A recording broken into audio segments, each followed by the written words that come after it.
Greetings, everybody, and welcome to this week's Mindful Morning with Dr. Matt. And I am so excited to introduce this week's special guest, Faust Ruggiero. Faust is a professional counselor whose career spans almost 40 years and is diversified and compelling as it has consistently established new and exciting cutting edge counseling programs in his pursuit of professional excellence and personal life enhancement. He's a published research author, clinical trainer, and a therapist who's worked in settings that have included clinics for deaf children, prisons, nursing homes, substance abuse centers, inpatient facilities, major corporations, both national and international, and as the president of the Community Psychological Center in Bangor, Pennsylvania. In that capacity, he's developed the Process Way of Life counseling program and has developed it into a formal text presented in the Fix Yourself Handbook. Upon graduating from Mansfield University in 1977, Faust enrolled in the graduate program in psychology at Illinois State University. There, with a dual major in clinical and developmental psychology with a minor in research, he assisted in the publication of several research articles, including his thesis, The Effects of Pro-Social and Antisocial Television Programs on the Cognitions of Children. In the summer of 2016, he decided to develop the Process Life program into a text that can be published and would help people in need address the difficult situations that are affecting their lives. The Fix Yourself Handbook was completed in December of 2019. On February 1st, 2020, the Fix Yourself Handbook received the Silver Award from the Nonfiction Authors Association. On May 2nd, 2020, it received the Gold Award from Literary Titan. On September 1st, 2020, it received the Bronze Award from Reader's Favorite. He's appeared on television and radio shows and podcasts discussing the process way of life presented in the Fix Yourself Handbook, both nationally and internationally. His radio show, Fix It with Faust, debuted in June of 2021. On June 8th, 2023, the second installment in the Fix Yourself Empowerment series, the Fix Your Anxiety Handbook, was published. It is also an award-winning publication. In December 2023, the third installment was released, the Fix Your Depression Handbook, also an award-winning publication. Wow, there are so many accolades that we were just able to go through, and I know you have so many more. Truly the type of individual and professional I inspire to be, so I'm especially excited to have you here, and I'm just really, where do we even want to start? Well, first, Matt, thanks for inviting me. It's a pleasure to be with you. I've watched your work too, so I'm really thrilled to be here. I think great places to start are, we just start with, I think, the way the world is changing, the way our business is changing. I'm watching that occur. Things are getting fast, they're getting impersonal, and I was hoping that this profession would slow things down, but instead we've gone virtual and we've joined the race, So it's a great place to start in terms of just how we're helping people today. Oh, absolutely. Well, and that was one of the big things we've really seen since the COVID-19, pandemic, coming into telemental health. And then that was something, for quite some time, we did have some of the capacity leading on up to it, but there were a lot of ethical concerns. What if hackers get into there? Is it going to be the same as a traditional face-to-face session, brick and mortar in the office where we can exchange energy? And that's a big part of who I am. Really love that exchange of energy, reading the nonverbals and so on, but ultimately had to face the decision of, are people either going to continue having counselors during the pandemic or go without? So it did open up a lot of that accessibility. But at the same time, I am completely with you here in that, we see stuff that's popping up online all the time, that's pseudo counseling. Some of it's a little bit better for others. And ultimately, it is the way in which you use it. But yeah, we're moving a little bit faster than probably comfortable with. Well, I think that the concern I have is that in our profession, we should be making changes that are client-centered. In other words, the clients, we work with them and we see the need for something to be developed and then utilized, but that didn't happen this time around. I think this is really more practitioner-centered than anything else. I do agree that more people can access services, but it's a little concerning to me. For example, take depression. If a person is depressed, they never leave the house, the place they're depressed in, to Mhm. sit down and see you or me on a screen, and that's as far as it can go. When I get people in the house, in my office, and they're in crisis, I can see what's happened. I can see their feet. I can see what's going on. I can see the changes very, very quickly. And at the end of the session, if that person maybe needs a hug or something, I could do that. You can't hug the screen. I mean, Yeah, be a little bit so awkward. yeah, there's part of this that's lost. And I'm wondering in the future, what's going to happen. Insurance companies are eventually going to catch up with this. So many people doing this, and our rates are typically formulated on brick and mortar because that's factored into what insurance companies do. So I'm assuming down the road we're going to see the counselors getting less money from insurance companies. All those sorts of things.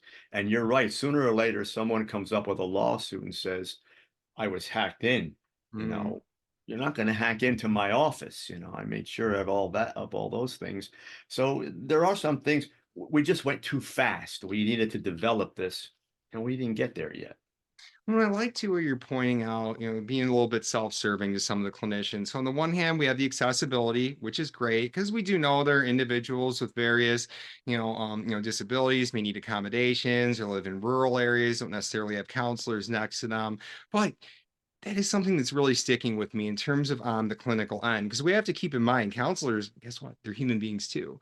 And I'll laugh with my students quite often. And a lot of what we're asked to do is almost superhuman in nature. Don't impose your beliefs and values. Watch the self disclosure. Make sure you're doing everything objectively. Try to minimize the counter transference. All those things that people experience.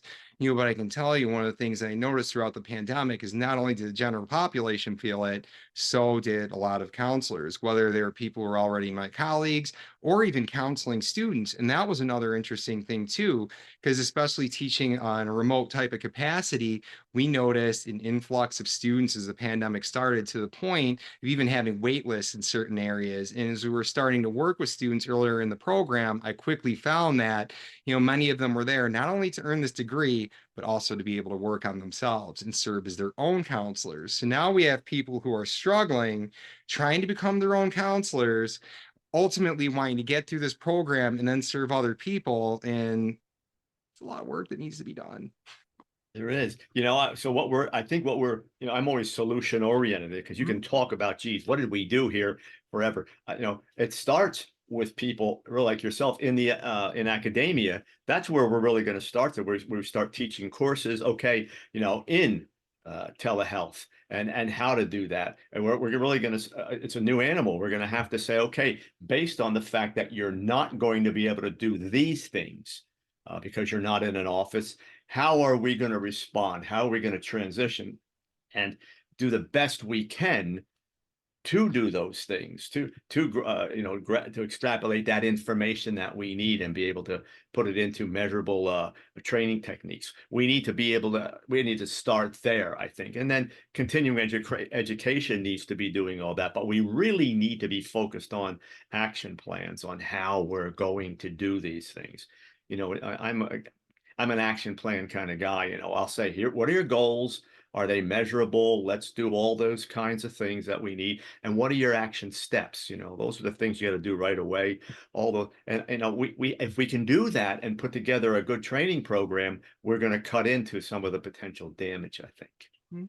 Oh, absolutely. And that's one of the things about this too, because you'll see it. There's different certification programs, telemental health training. Here's some workshops. Do this for 40 hours and we'll give you a little Yeah. certificate. And I see those, available all over the place. But really what the bottom line is that anybody who's a practicing clinician, if they have access to the technology and it's a HIPAA compliant platform, is going to be able to go ahead and offer the services virtually. And with all that being said, could be ill-equipped in the process of trying to do this because again a lot is lost, to a great extent we're blind to a lot of those nonverbals and the energy we've been speaking about. I get people that'll come in the office and they'll say, well, they had a meeting with their primary care physician online. And they'll come in and say, how could he do this? How could he or she say, this is what I'm seeing? Because all it is you're seeing a representation of that person online and they're telling you things versus the equipment that you would use in the office and all of those things that go into a personal setting. And I said, well, it's the same thing with us. Mm-hmm. you know uh, you know What about testing? How are we doing testing online? Are we going to use computers and then it gets sent back? Okay, maybe. How do we even control for that in terms of what they're doing and who's doing the test? All those sorts of things. So, there's some real concerns, but it's here. And let's face it, it's not, no one's going to say, oh, get up one day and say, we're going to stop all this today and start all over. That's not going to happen. So now we've got to kind of, pick it all up and try to see how we're going to make it work the best we can. Oh, absolutely. And Foss, you really just struck a chord with me right there, in terms of meeting the physician online for an appointment. My early days in my career, my first full-time clinical position was in a methadone clinic, and how many clients did I work with? And methadone clinic, opioid use disorder. Most of my clients are intravenous heroin users.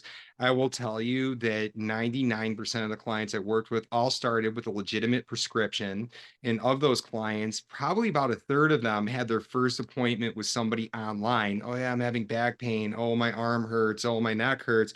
Oh, yeah, here's an opiate. There you go. And then just continue moving forward like that. And it ultimately led into a raging addiction. Then they also had that prescription monitoring program that the physicians should be looking at to see what other prescriptions add out, not even looking at it and just giving them this medication. And so much can slip through the cracks. And then that's the thing with being a professional counselor, too. This is a medical profession. People's lives, their well-being are in our hands. We're using similar diagnostic codes, we're building similar managed care programs, and so on. So you have to ensure that you know what you're doing with this. Well, you know what I've started to do? It's interesting. Again, we're troubleshooters, and I wanted to do something that was going to start moving this forward. So I started with my people that I'm counseling, and I said, okay, some of them have to be, they've moved away. For some reason they can't be made or they can't make it in. I'll say, okay, based on this, what I'd like you to do is after every session, I need you to, when you power down, say, okay, this is what I'm going to do this week.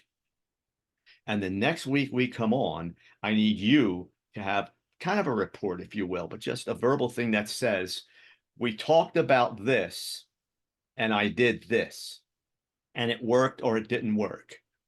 And they're measurable goals after every session. And I've also said, I need you to critically evaluate me in that session because I'm one that I know my skill level is very high and I want to keep it high.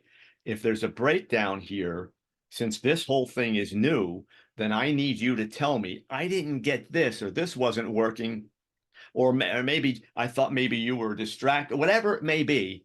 Bring that to my attention because we need now to take this thing that's moving so fast and make it work for you. So let's get you involved in the process. Let's take this impersonal part away and let's personalize it as much as we can. So I've started to give them just a little more power, a little more control of their session. Mhm. So I'm not this person that just clicks on and say, "Hey, how are you today?" And I just came from outside swimming or digging or doing whatever I was doing, and I walked in and now I'm over here. You need to hold me accountable. Absolutely. And and you know what? When that happens, what I realize is it's taken that one thing about telehealth and all this whole online stuff. Their biggest complaint, I'm being treated impersonally. How can they do that? They won't even know. They didn't seem to be really involved. It was like a 5, 7 minute kind of a thing and out. I've taken that out of the picture and I've empowered them, which is really what you and I do in a session. We want them to be empowered. That's the whole thing. That's my whole, what I write about. It's what I teach. But I'm sure you do too. So I now have overtly given them more control of their session. And that seems to be working. If I don't do it that way, they sit and they wait for me to talk. Mhm. The client has become more passive in online settings than they are in the office. They seem to have less invested. So I've upped the ante a little bit.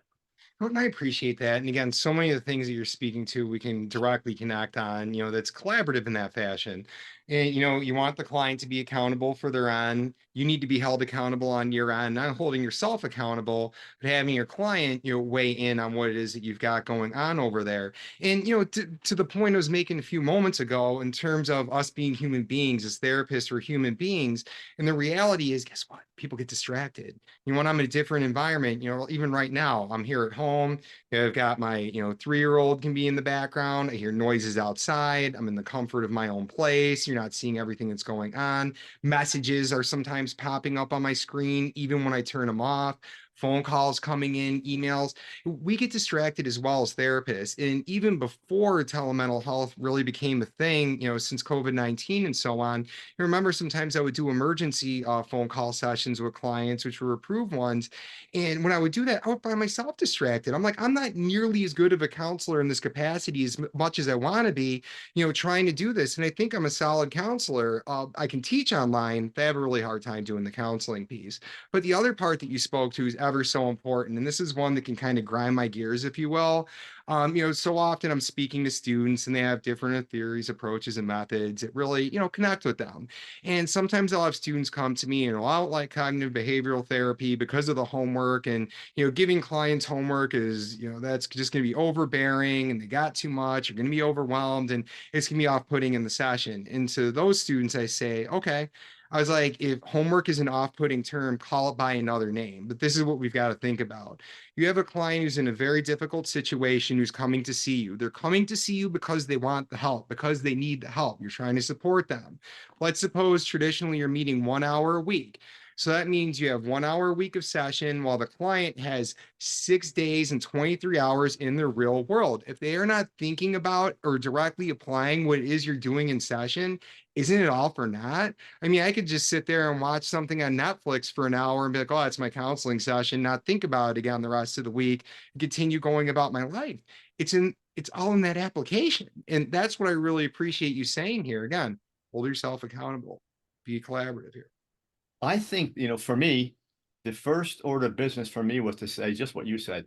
I'm not as good online as I am in my office, and there's nothing wrong with that, I won't deny it. because in my mind, I wouldn't be. Why would I be?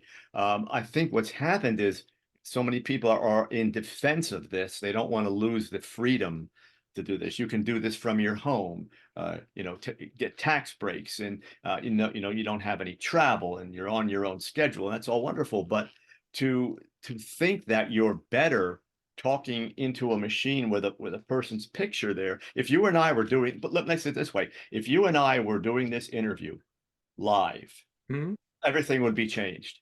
Absolutely. It would really crank, because we're there, we're monitoring each other, we're monitoring ourselves. So I like to, and I've always kind of play on words. I've always been a person who said, I'm humble enough. I like my humility, but I have to be humble enough to say, I'm not going to be as good there as I am in the office, meaning not that I'm going to continue to give those people care that isn't as good, that I just need to reduce some of the ways I'm doing things. I first order of business, holding myself accountable. So I need to get all my distractions out of the picture. I need to be here 5 minutes before the session starts. Sit down like I would in the office, review a chart, do what I need to do to make all that happen. Then I need to come on and be ready and focused and know what my plan is for the day, and know what we did last week, and say, okay, let's pick up from there. I had a woman, just what you were saying, she's not with me 6 days a week, has anxiety. We were working on breathing techniques. If I were to say, okay, well, just do that when you're with me, well, that's not going anywhere. No, need it You all. need to do that 10 or 15 or 20 times a day, all the time, and then you're going to learn how to breathe differently. And I guarantee you're going to see some changes in the way your body reacts to anxiety. So we can do those things, but we have to we have to be able to transfer those into an online setting. And we can do it, but we as practitioners have to be able to say, we have to be honest with ourselves. We have to stop defending this because we know it's not as good as it is in the office, and we still want to sell it because we don't want it to go away. That's practitioner centered. We need to be client-centered. We need to be able to say, okay, there are holes in this, but I can work with it if I, submit it. If I acquiesce and say, okay, they're there. I'm not as good at this. This part of the process can't be that good as good as in the office. So now how do I take that and do some different things with it? And you can, but you have to do it right and you have to be on schedule just like you are in the office. This isn't I'll be right back. Someone's at the door. Or you know what? I got 3 minutes. Let me throw a load of wash in. You may get it in there and get back here a minute early, but that's wrong Mhm. because that mental preparation time really should be owned by the client. Oh, And when you walk in, you should be, ready to go. And when that client leaves, it's not okay, click, and then you go back and switch the loads. Now it's go to the chart, and now it's put what you need to put in there. So the next time you're starting where you need to start. If we can do all the things we did like we do them in the office, much better, I think. oh, absolutely. And even before we started this podcast and formally recording right now, I really appreciate the point that you made. For example, clinical depression. So you have a client with major depressive disorder. Part of the symptomology of that is not taking care of your hygiene as well, not going out of the house, not interacting with other people. We talk a lot about behavioral activation, almost that fake it till you make it. Let's go out, let's create the schedule, get you out there, meeting different people, doing different things with the intention that positive thoughts, emotions, and so on are going to continue to follow up with that. So just getting the client physically out of their space into somewhere else, that in and of itself is therapeutic. But the same thing is for us, getting us out of our home into the office, automatically preps up your mind. So what I'm really gathering from you, and I 100% agree with, is if you are going to do this virtually, you need to be 100% intentional with what you're doing and make sure that you prepare, probably even more so than you would in the traditional type of setting. Because again, you can't have all the distractions. When you're at work, you're at work. You're not at home.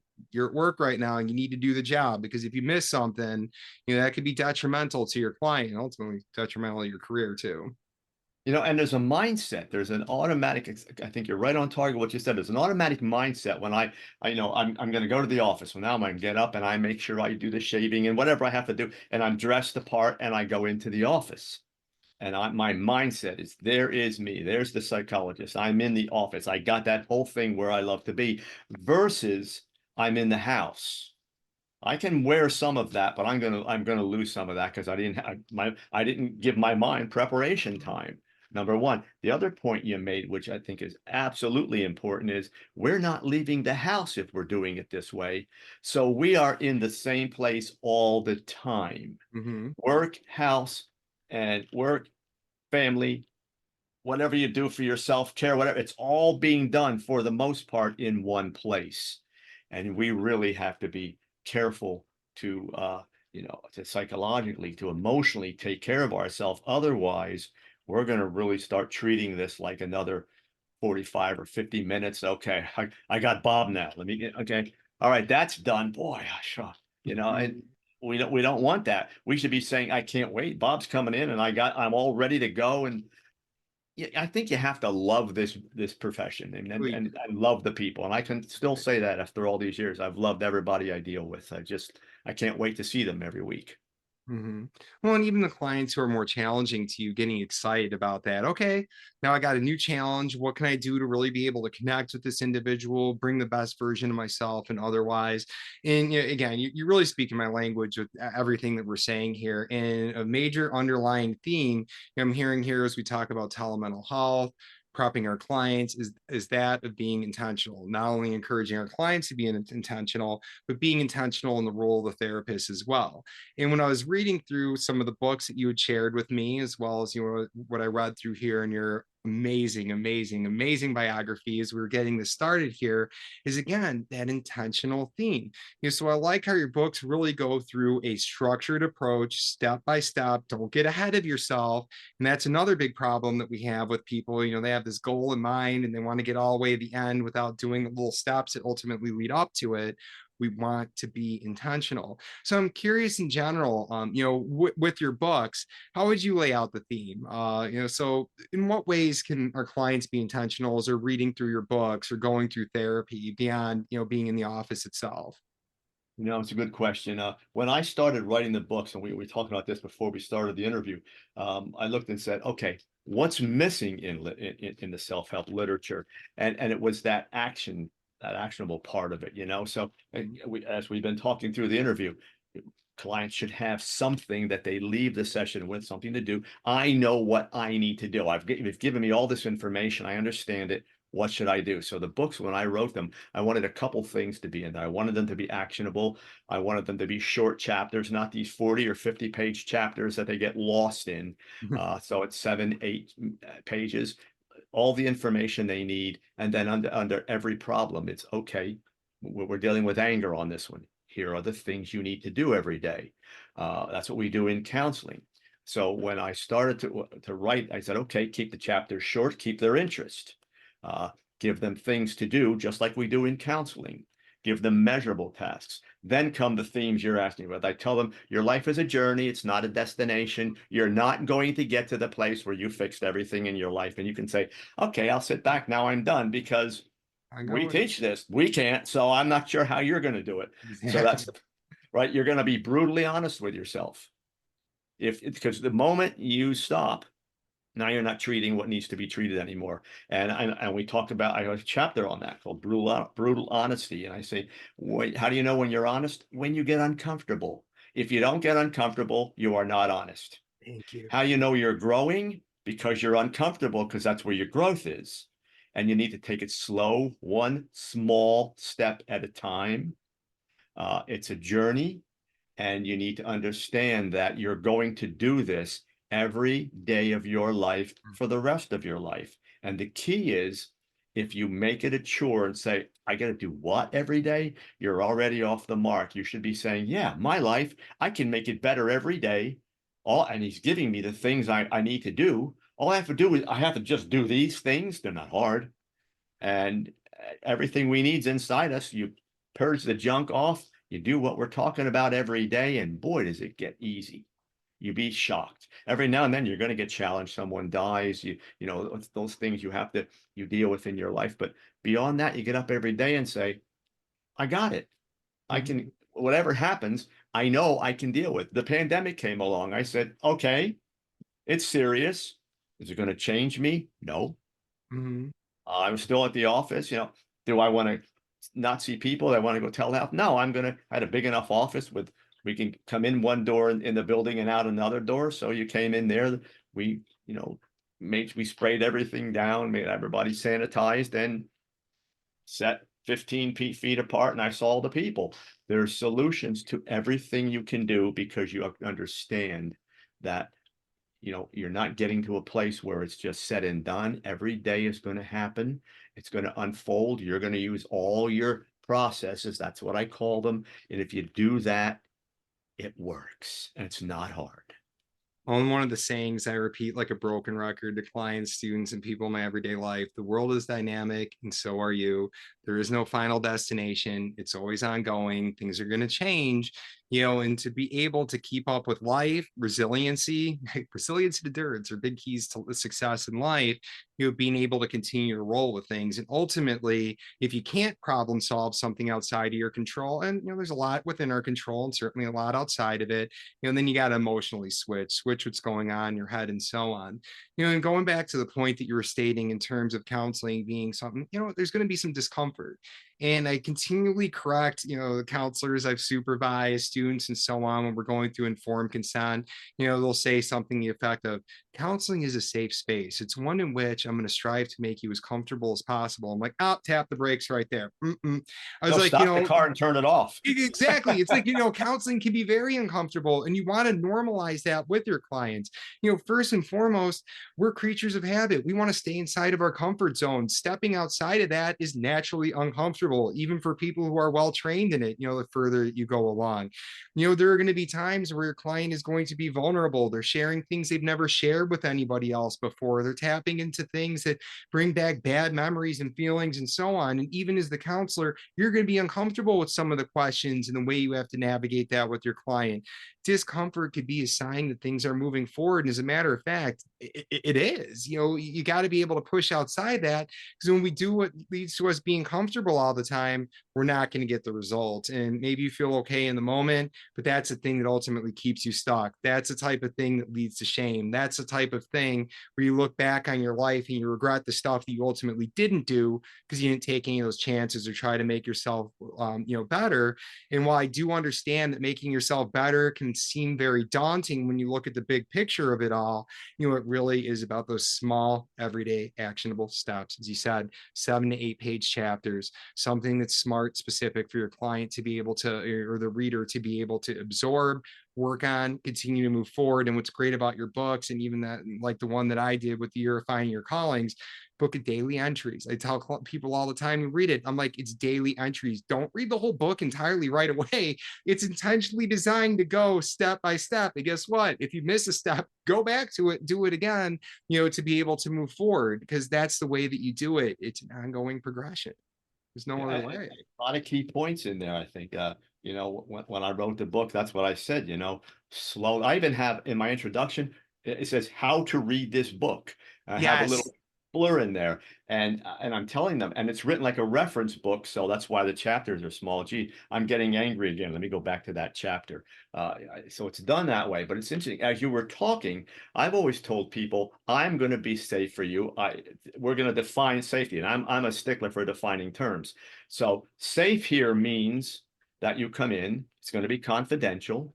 You're going to be able to say whatever you want in the safety of a person who does not judge and is willing to help you.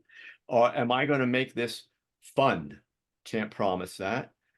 Sometimes it will be. We'll laugh. I do that. You'll Love to laugh, cry. but We'll yeah. do that too.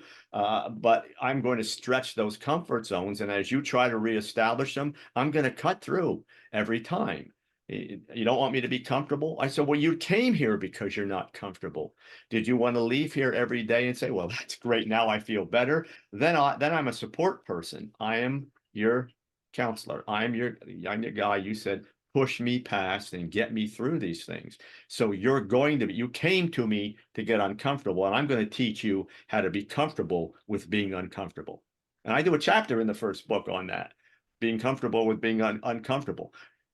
I always call them comfort prisons, forget comfort zones. Once we get in there, it's toxic. Mm-hmm. It can only be toxic after a while because I use the same word. The world is dynamic, and while it's changing around you, and you did everything in your power to keep it the way it is, now you're not communicating well with the outside. Now you're protecting your comfort zone, and you're going to use unhealthy tactics to do that. So I want you to grow. I want you to be uncomfortable. It's like working out. If you start, gee, I can't work out. Well, now you walked for 2 minutes. Well, now it's 20 minutes. Now it's an hour. Next thing you know, your mind does that habit formation thing we talk about Mm-hmm. all the time, and it's starting to normalize this. I can do this. Now you want to try something that's a little bit, and that I always say the mind's expansive. It's going to try to expand on what we want to do. We just have to get it started, be consistent, and stick with it, and the mind will take over. It always does. Absolutely. It's like training for a marathon. You gave that excellent example in terms of working out. And it's really what it is. Again, moving forward incrementally, pushing yourself slightly, ever so much, every single time. That's ultimately how we get there. And, another thing that you'd stated in your book, which I thought was pretty amazing. So, common saying, especially that I used to use at the methadone clinic with my clients. I have many clients addicted to heroin and other opiates who were extremely intelligent people. I mean, they could tell me everything about the drug, what they're doing wrong. They knew as much about addiction as I did, and I was supposed to be the specialist, and I would be really impressed with them. But to them, I would say this: I'd be like, emotion will trump logic every single time if you allow it, especially tying it into the craving, especially tying it into that negative feeling, and then you want to cope by using and so on. Emotion will trump logic every single time. And I like how in your book you stated I before E, intellect Hmm. before emotion. You care to elaborate? Because I feel like you'll give a better anecdote or definition than even I could. I really love the way you have your examples. Yeah, I appreciate that. we're people who respond emotionally quickly. And I always tell people, whether it's people with addictions, who I also have worked for 30 years with, students when I've taught, I tell them all that first 3 seconds that you're going to do something, something happens, you're whether you respond or react, that first 3 seconds tells you how you're going to go. So if you're going to go emotional and go, oh, now your brain will follow through on that, because your emotions and your intellect, your thinking, are in your brain. People have this idea that the emotions are somewhere else in the body. They're not in the brain. They're in the brain. So Mhm. where you're supplying, what part of your brain, so to speak, you're providing energy to first, is the one that's going to take off first.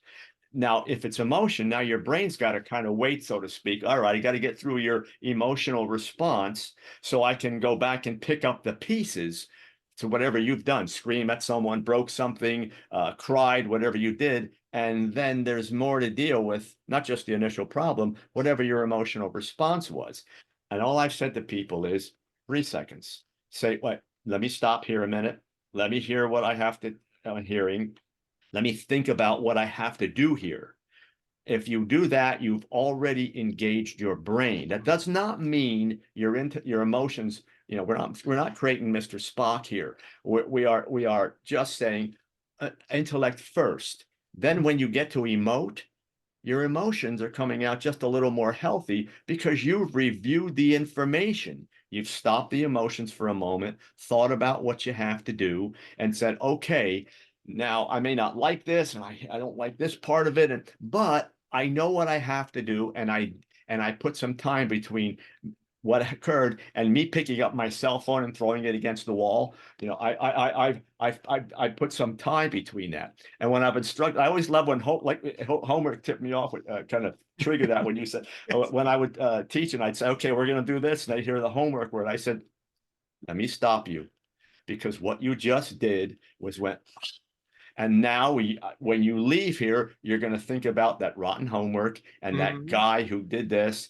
and I don't want to do this. And you're going to, and then when I see you, next week, whatever it is, you're not going to have the work done, or you will have crammed the night before because you have to do this thing. Versus, okay, what are you giving me? Let me just think about that, and I'll figure out a way to do it. I may not like it, but it's that first. And what I used to do is tie that in. If you're going to be a therapist, and you're going to get people who just challenge you and they're difficult, and you go, oh, this guy again, you're beat before they walk in. So if you're going to do this job, you got to say, here they come, let's do this, I'm ready to go. And that's how, and if you can't do it with homework, you probably need to get a different profession, because that's what we need. We're doing the intellect thing over emotion all the time. Oh, absolutely. No, the reason, one of the reasons I'm cracking up laughing right now is because how many clients have I had over the years who, I'll see them doing the homework in the waiting room. I'm like, oh yeah, Johnny, hey, what you doing over there, Johnny? Oh, nothing, nothing. Clearly, it's the homework. Or, I bring him into the office. Hey, do you want a bottle of water? Oh, yeah, I can go for a bottle of water, maybe even two. And I'm like, oh, okay. And then quickly, as I'm walking out, I see them filling in the stuff. And then as I'm coming in, they're trying to put it away and look like they did it, or they're giving me one word answers. I'm like, listen, this is for you. This isn't for me. I mean, really, you're not you're pressing me by doing this right now. If you didn't do it, we need to process and figure out why you didn't do it, what we need to figure out for you to move forward and do this accordingly. But, and the other thing too is I feel like as a therapist, sometimes clients lie to me more than the police. I'm like, why are you lying to me? I am here to help you. I'm here to support you.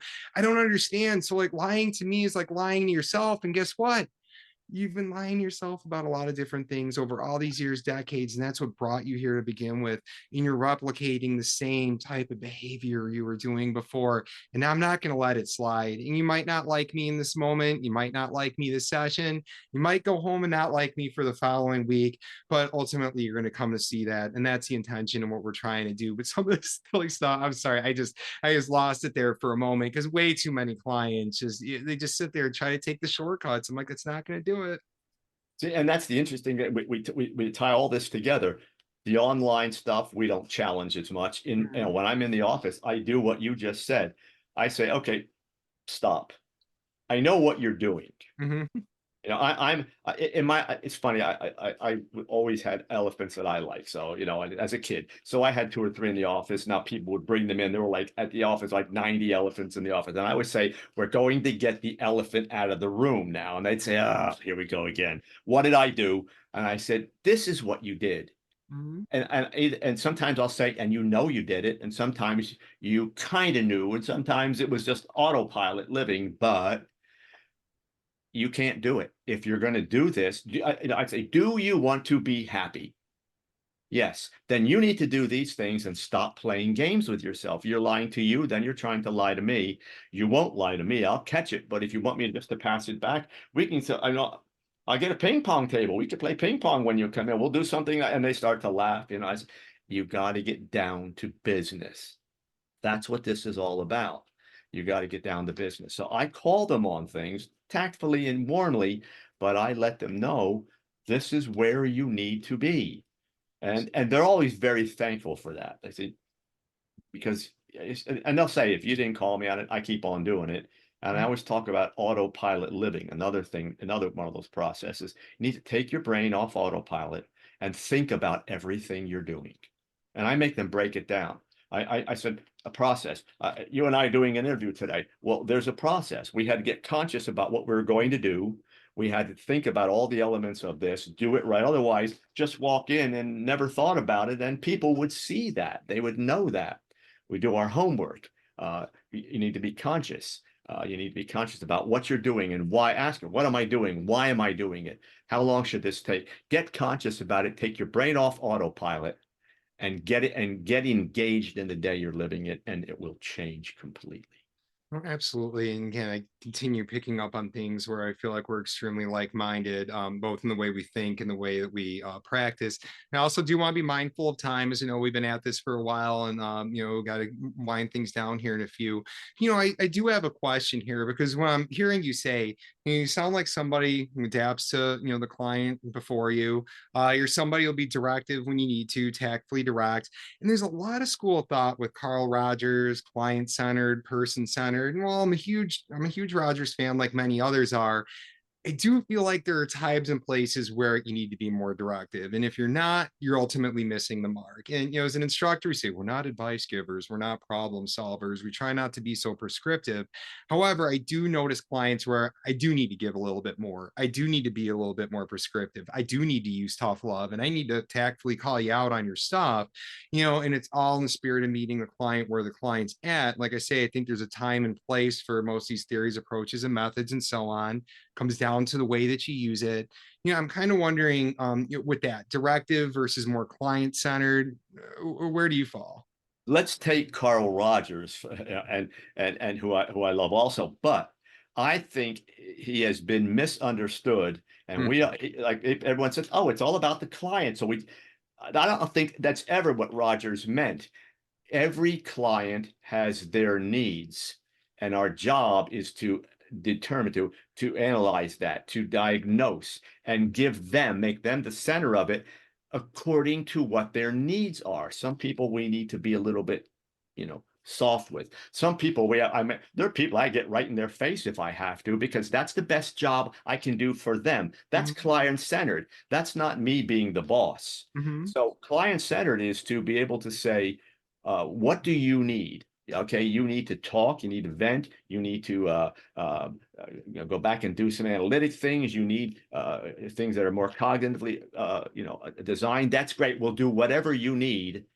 I'll let you know what those are. That's my job. And then we'll talk about how we're going to do that together.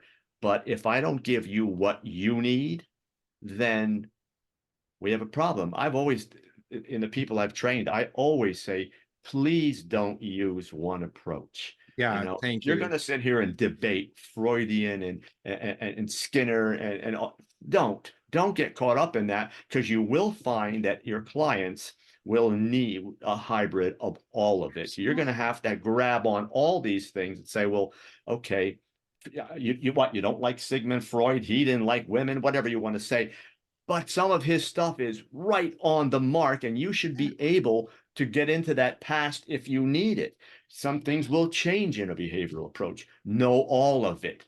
Don't get your students, and more so today, I'm seeing it, get themselves aligned with one thing. And well, that's the way it should be. I wouldn't want to come to you. So you're limited with that approach. What if I need something over here? And the other thing is, you know how therapy goes. As we help them change, their needs change, and they may go from more analytic to more cognitive. That may spin through as we're going through the process. So we have to have all those things. Otherwise, we stop. We have a ceiling that we should never have. So I teach them to be knowledgeable about all of them and eclectic enough to be able to say, I can use anything because it's all right in my hands. I can grab that if I need it. That's what I think client-centered is all about. Absolutely. No one theory, approach, or method is the be all end all. They all have their gaps. They certainly have their strengths, but it really is in that integration. And the more flexible you could be as a therapist, the more helpful you could be to your clients. Well, I know that we're, here in our final moments, but wanted to see, is there any takeaway or any final words that you would like to share with our listeners? Absolutely. I tell this to people all the time. Everyone's looking to find themselves. I said, please stop doing that. I don't know where you're looking. So what you need to do is understand that just like all the rest of us who are working every day on this stuff, the power is in you. It's all everything you need to not only survive, but to thrive is already there. You have to be willing to take the steps to empower yourself. That is, purge out all the things that are not there. Be willing to define where you want to go with maybe with the help of someone else. Take all the steps to get there, or at least to get the process started, and then be willing to do it every day of your life. And if you are, you will be empowered. Very simple. Excellent. Well, I appreciate those words, very wise words. And I'm wondering too, what's the best way for listeners to be able to find you? Best way to find me is on my website. It is my name, faustruggiero.com. You'll find everything. The 3 books that are published there. We're publishing one in the next 2 weeks, I think. The fourth book is coming out. It's the Fix Your Anger Handbook. That's coming out. There are excerpts from all the books there. The things I do, interviews like this one, they're there. Contact link is there. If people want to contact me, I do get back to people. Excellent. Well, thank you very much, Foss. I mean, this was a very insightful interview. I learned a lot, really felt affirmed in many ways too with the way that we connect. This was a pleasure. I certainly look forward to sharing this with others, and I'm hopeful that we can continue connecting here in the future. That would be wonderful, Matt. It's been my So, pleasure. well, absolute pleasure. Thank you so much for making it on the show.